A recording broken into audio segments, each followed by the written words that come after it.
ጤና ይስጥልን የተወደዳችሁና የተከበራችሁ የገበያ ሚዲያ ተከታታዮቻችን የካቲት 26 ቀን 2018 ዓ.ም ዕለታዊው ዜናችንን ይዘንላችሁ ቀርበናል። ከዜናዎቻችን ጋር አብራችሁን እንድትቆዩ እንጋብዛችኋለን። በቅድሚያም አርዕስቶችን።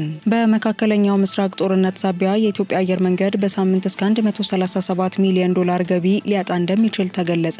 ከዚህ ጋር ተያይዞ ከአየር መንገዱ የተሰሙ አነጋጋሪ መረጃዎችን ይዘናል የምናደርሳችሁ ይሆናል። ባለስልጣኑ በገበያ ላይ ያለውንና ባዕድ ነገር የተገኘበት የታሸገ ውሃ ምርት ማህበረሰቡ እንዳይጠቀም አስጠንቅቋል። ለመሆኑ የተከለከለው የታሸገ የውሃ ምርት የትኛው ነው? የምትሰሙት ይሆናል።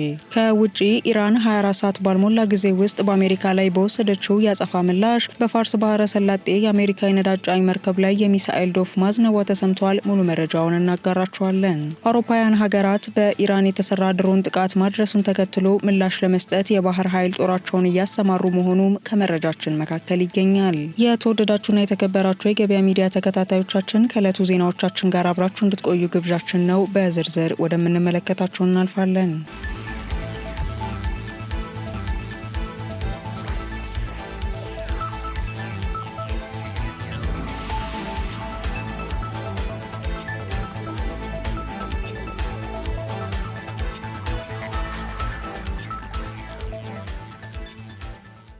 ባለስልጣኑ በገበያ ላይ የዋሉ ፋይን የታሸጉ የውሃ ምርቶችን ማህበረሰቡ እንዳይጠቀም አስጠነቀቀ።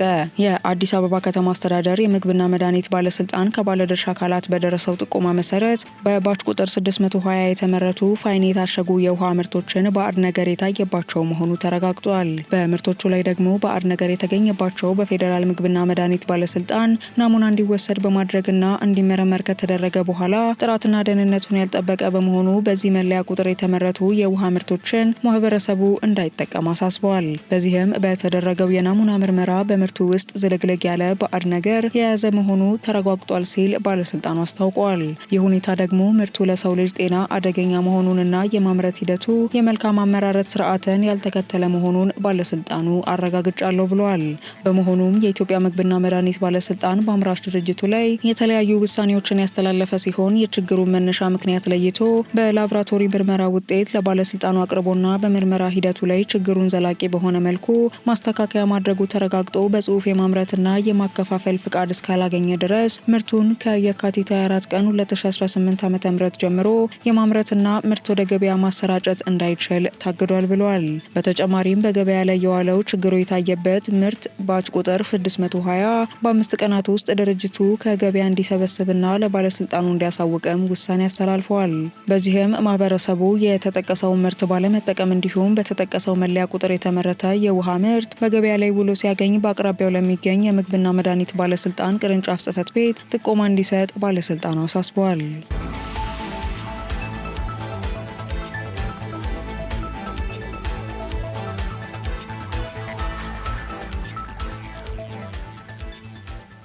በመካከለኛው ምስራቅ ጦርነት ሳቢያ የኢትዮጵያ አየር መንገድ በሳምንት እስከ $137 ሚሊዮን ገቢ ሊያጣ እንደሚችል ገለጸ። በአሜሪካ እስራኤልና ኢራን መካከል የተቀሰቀሰውን ግጭት ተከትሎ የኢትዮጵያ አየር መንገድ ወደ ቀጠናው የሚያደርጋቸውን በርካታ በረራዎች ለመሰረዝ መገደዱንና በዚህ ሳቢያ በሳምንት እስከ $137 ሚሊዮን የሚደርስ ገቢ ሊያጣ እንደሚችል አስታውቋል። የአየር መንገዱ የንግድ ዋና ስራ አስፈጻሚ አቶ ለማ ያዴቻ 6ኛ ቀኑን በያዘው አሜሪካና እስራኤል ከኢራን ጋር የሚያደርጉት ጦርነት በአየር መንገዱ ላይ ትልቅ ጉዳት እንደሚያስከትል ተናግረዋል። ጦርነቱ ከመቀስቀሱ በፊት አየር መንገዱ ወደ ተለያዩ የመካከለኛው ምስራቅ ከተሞች ከፍተኛ የደንበኞች ፍሰት የነበረው ሲሆን አሁን ላይ ግን በቀን በአማካይ 15 በረራዎች እየተሰረዙ ሲሆን በሳምንት ከ101 በላይ የመንገደኞች በረራዎች እየተሰረዙ መሆኑን ዋና ስራ አስፈጻሚው ተናግረዋል። የጭነት ወይም ካርጎ በረራዎችን ጨምሮ በሳምንት በአጠቃላይ 160 በረራዎች ተሰርዘዋል ያሉት አቶ ለማ በዚህ ምክንያት በሳምንት ይጓጓዙ የነበሩ ከ45 እስከ 50 ሺህ መንገደኞች ጉዟቸው ተስተጓጉሏል። አቶ ለማ እንደገለጹት ጦርነቱ በዚህ ሁኔታ የሚቀጥል ከሆነ አየር መንገዱ ከመንገደኞች አገልግሎት $135 ሚሊዮን፣ ከጭነት አገልግሎት ደግሞ $2 ሚሊዮን በድምሩ እስከ $137 ሚሊዮን በሳምንት ሊያጣ ይችላል ብለዋል። ይህ ከፍተኛ የገቢ መቀነስ ቢኖርም አየር መንገዱ በከፍተኛ ሁኔታ አይከስርም ያሉት ዋና ስራ አስፈጻሚው ለዚህም በመካከለኛው ምስራቅ መስመር ላይ ይሰሩ የነበሩ አውሮፕላኖችን ለጊዜ ወደ ሌሎች አማራጭ መስመሮች በማሰማራት የገቢ ምንጩን ለማመጣጠን ጥረት እየተደረገ ነው ብለዋል። በአሁኑ ወቅት በመካከለኛው ምስራቅ ያለው የሰማይ ላይ በረራ ሁኔታ እርግጠኛ ባልሆነ ደረጃ ላይ የሚገኝ ሲሆን ግጭቱ የሚሰፋ ከሆነ ዓለም አቀፍ የበረራ መስተጓጎሉ ተባብሶ ሊቀጥል እንደሚችል ባለሙያዎች እየገለጹ ይገኛሉ።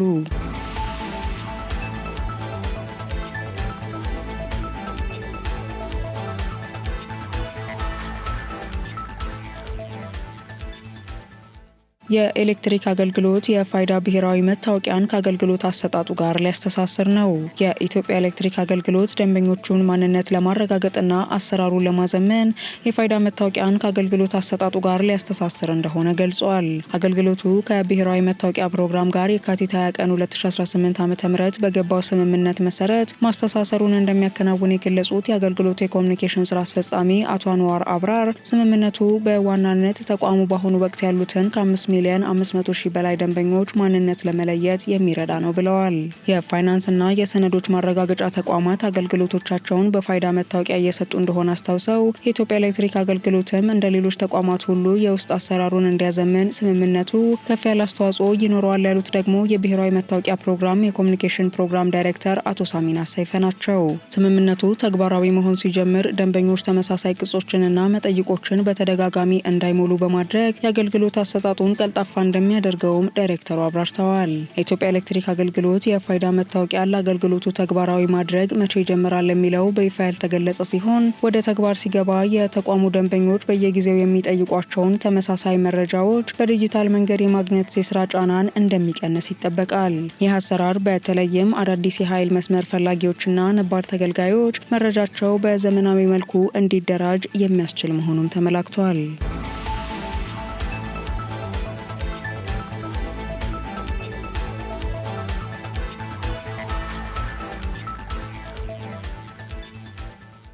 ከውጪ በኬንያ 66 ኢትዮጵያውያንና 4 ኤርትራውያን ከህገወጥ አጋቾች እጅ ተረፉ።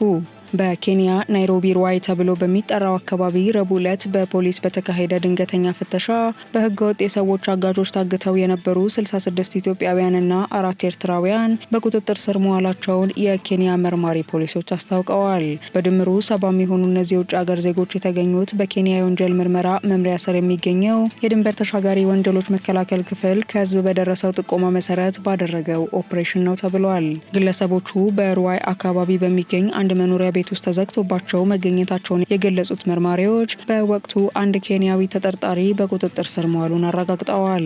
በዚህም የተረፉት ግለሰቦች ለፖሊስ በሰጡት ቃል በሀገራቸው ካለው ችግር በመሸሽ ለተሻለ ስራ ወደ ደቡብ አፍሪካ ለመጓዝ ማቀዳቸውንና አብዛኛውን ጊዜ በሞያሌ ድንበር አቋርጠው ወደ ኬንያ እንደሚገቡ ከዚያም ወደ ደቡብ አፍሪካ ወይም ወደ መካከለኛው ምስራቅ እንደሚጓጓዙ ገልጸዋል። ተጎጂዎች በአሁኑ ወቅት በፖሊስ ጥበቃ ስር የሚገኙ ሲሆን ወደ ሀገራቸው ከመመለሳቸው ወይም ሌሎች ህጋዊ ሂደቶች ከመከናወናቸው በፊት ተጨማሪ ምርመራ እየተደረገባቸው ይገኛል። በተጨማሪም ፖሊስ ዝውውሩን የሚያስተባብሩ የህገ ወጥ ቡድኖችን ሰንሰለት ለመበጠስ ክትትሉ ይቀጥላል ብሏል።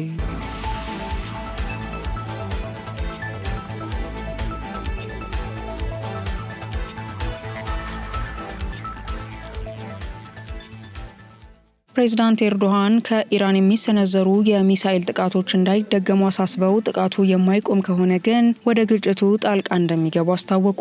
የቱርኩ ፕሬዚዳንት ረሲፕ ጣይብ ኤርዶሃን በመካከለኛው ምስራቅ እየተባባሰ የመጣውን ውጥረት ተከትሎ ባስተላለፉት መልእክት ከኢራን የተሰነዘረው የሚሳኤል ጥቃት ክስተት ዳግመኛ እንዳይደገም ጥብቅ ማስጠንቀቂያ አስተላልፈዋል። ፕሬዚዳንቱ አክለውም እንዲህ ያሉ ወታደራዊ እርምጃዎች ቀጠናውን ወደማይፈለግ መጠነ ሰፊ ጦርነት ሊከቱት እንደሚችሉ ጠቁመው ሁሉም ወገኖች ከፍተኛ ጥንቃቄ እንዲያደርጉ አሳስበዋል። ቱርክ በቀጠናው ሰላምና መረጋጋት እንዲሰፍን ያላትን ጽኑ አቋም የገለጹት ኤርዶጋን ግጭቶችን የሚያባብሱ ድርጊቶች በአስቸኳይ መቆም እንዳለባቸውም አጽንኦት ሰጥተዋል። በተጨማሪም ቱርክ ከኔቶ አጋሮቿ ጋር በመመካከር አስፈላጊውን ጥንቃቄ ሁሉ እያደረገች መሆኑንና አስፈላጊ ሆኖ ሲገኝ ወዲያውኑ ጣልቃ እንደምትገባ አረጋግጠዋል። ቀደም ብሎ የቱርክ መከላከያ ሚኒስቴር እንዳስታወቀው ከኢራን የተተኮሰው የባላስቲክ ሚሳኤል በምስራቃዊ ሜዲትራኒያን ባህር በሰፈሩት የኔቶ በኔቶ የአየርና ሚሳኤል መከላከያ ክፍሎች አማካይነት በአየር ላይ እንዲከሽፍ ተደርጓል። ሚሳኤሉ ከኢራን ከተተኮሰበት ጊዜ ጀምሮ ክትትል ሲደረግበት የነበረ ሲሆን የኢራቅንና የሶሪያን የአየር ክልል አቋርጦ ወደ ቱርክ አቅጣጫ ሲዞር መመታቱንም ሚኒስቴሩ ገልጿል። ሚሳኤሉ በአየር ላይ ከተመታ በኋላ ፍርስራሹ በደቡባዊ ቱርክ ሃታይ ግዛት በሚገኘው ዶርቲዮል በተባለ አካባቢ ወድቆ ተገኝቷል ነው የተባለው። የመከላከያ ሚኒስቴሩ ባደረገው ምርመራ የተገኘው ፍርስራሽ ሚሳኤሉን ለመምታት ጥቅም ላይ የዋለው የመከላከያ ትጥቅ እንጂ የጥቃት ሚሳኤሉ አካል አለመሆኑንም አረጋግጧል። በዚህ አጋጣሚ በሰው ሕይወት ሆነ በአካል ላይ የደረሰ ጉዳት አለመኖሩ የተገለጸ ሲሆን ድርጊቱ ግን በቀጠናው ያለውን ውጥረት ይበልጥ አባብሶታል ነው የተባለው። ይህ የኤርዶጋን ማሳሰቢያ የመጣው ደግሞ በኢራንና በእስራኤል መካከል ያለው ፍጥጫ በከፍተኛ ሁኔታ በጨመረበት ወቅት ሲሆን ቱርክ ሁኔታው በዲፕሎማሲያዊ መንገድ እንዲፈታ ግፊት እያደረገች መሆኑ ተመላክቷል። በሌላ በኩል የኢራን የታጠቁ ኃይሎች በመንግስት መገናኛ ብዙሃን በኩል በሰጡት መግለጫ ወደ ቱርክ ግዛት ምንም አይነት ሚሳኤል አለመተኮሳቸውን በማስተባበል ኢራን የቱርክን ሉዓላዊነት እንደምታከብር ገልጸዋል።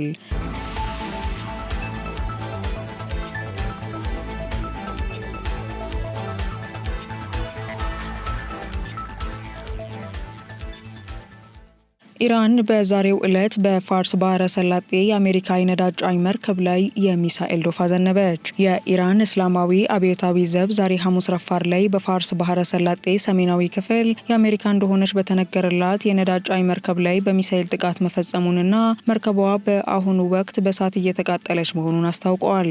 ኢራን ይህንን እርምጃ የወሰደችው በትናንትናው ዕለት የአሜሪካ ጦር መርከብ በህንድ ውቅያኖስ ላይ በአሜሪካ ሰርጓጅ መርከብ ተመታ መስጠሟን ተከትሎ እንደሆነም ተገልጿል። የኢራን ውጭ ጉዳይ ሚኒስትር አባስ አራግቺ አሜሪካ በወሰደችው እርምጃ መረር ያለ ዋጋ ትከፍላለች ሲሉ ማስጠንቀቂያ ሰጥተው እንደነበርም ይታወሳል። በሌላ በኩል አብዮታዊ ዘቡ ባወጣው መግለጫ በጦርነት ወቅት የሆርሙዝ ወሽመጥ ሙሉ በሙሉ በኢራን ቁጥጥር ስር እንደሚሆንና የጠላት ያላቸው የአሜሪካና የምዕራቡ ሀገራት መርከቦች እንዳያልፉ እንደሚደረግም አስጠንቅቋል። የአሜሪካ መከላከያ ሚኒስትር ፔት ሃክሴስ በበኩላቸው አሜሪካ ትናንት በኢራን የጦር መርከብ ላይ የወሰደችው እርምጃ የተሳካ እንደነበረ ገልጸው የአሜሪካ ባህር ኃይል የንግድ መርከቦችን ደህንነት ለመጠበቅ ዝግጁ መሆኑን አረጋግጠዋል። በዚህም የኢራን መንግስታዊ ሚዲያ የአሜሪካ መርከብን መታው ቢልም አንዳንድ የባህር ላይ ደህንነት ተቋማት ግን የተመታችው መርከብ በባሃማስ ሰንደቅ ዓላማ የምትጓዘው ሳናንጎልናምቢ የተሰኘች መርከብ መሆኗን እየገለጹ ነው። ይህ ጥቃት በኢራንና በአሜሪካ እስራኤል ጥምረት መካከል ለ6 ተከታታይ ቀናት የቀጠለ ጦርነት አካል ሲሆን በአካባቢው ያለውን የነዳጅ ዋጋና ዓለም አቀፍ የንግድ እንቅስቃሴ ክፉኛ እያወከው ይገኛል።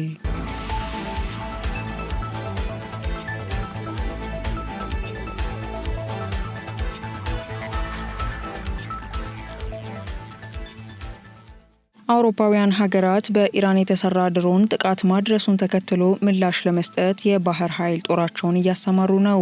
በቆጵሮስ የሚገኘው የእንግሊዝ ጦር ሰፈር ላይ በኢራን የተሰራ ድሮን ጥቃት ማድረሱን ተከትሎ ጣሊያን፣ ፈረንሳይ፣ ስፔንና ኔዘርላንድ የባህር ኃይል ጦር ሀብቶቻቸውን ወደ ደሴቷ እንደሚልኩ አስታውቀዋል። የጣሊያን መከላከያ ሚኒስትር ጊዶ ክሮሴቶ ሐሙስ ዕለት ለፓርላማ እንደገለጹት ይህ እርምጃ የተወሰደው ሰኞ ዕለት በቆጵሮስ የሚገኘው የብሪታንያ አየር ኃይል ሰፈር በኢራን ድሮን መመታቱን ተከትሎ ነው።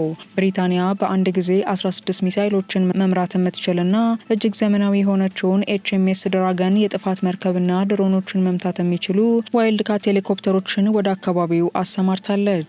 ፈረንሳይ በበኩሏ ቻርልስ ዳጎል የተሰኘውን ግዙፍ የአውሮፕላን ተሸካሚ መርከቧን ወደ ደሴቲቱ ከመላኳ በላይ አሜሪካ በመካከለኛው ምስራቅ የሚገኙ የጦር ሰፈሮቿን እንድትጠቀም ፈቅዳለች። ስፔንና ጣሊያንም ዘመናዊ መርከብን ጨምሮ ሌሎች የባህር ኃይል ሀብቶቻቸውን ወደ ቆጵሮስ በመላክ በአካባቢው የሚገኙ በሺዎች የሚቆጠሩ ዜጎቻቸውን ለመጠበቅና የአየር መከላከያ ድጋፍ ለመስጠት መዘጋጀታቸውን አስታውቀዋል።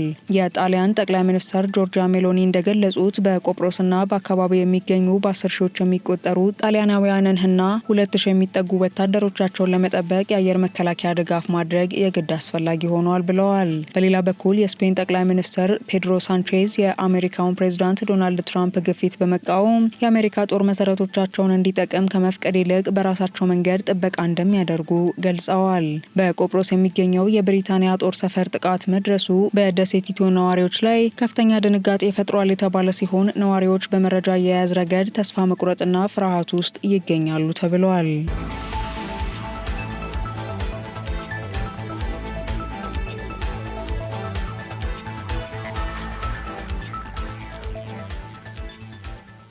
የተወደዳችሁና የተከበራችሁ የገበያ ሚዲያ ተከታታዮቻችን የካቲት 26 ቀን 2018 ዓ.ም ዕለታዊ ዜናዎቻችንን እየተከታተላችሁ አብራችሁን ስለቆያችሁ እጅግ አድርገን እናመሰግናለን። ገበያ ሚዲያን በመወዳጀት ቀሪ መረጃዎቻችንን እንድትከታተሉ ጋበዝናችሁ። ሰናይ ጊዜ ይሆነላችሁ።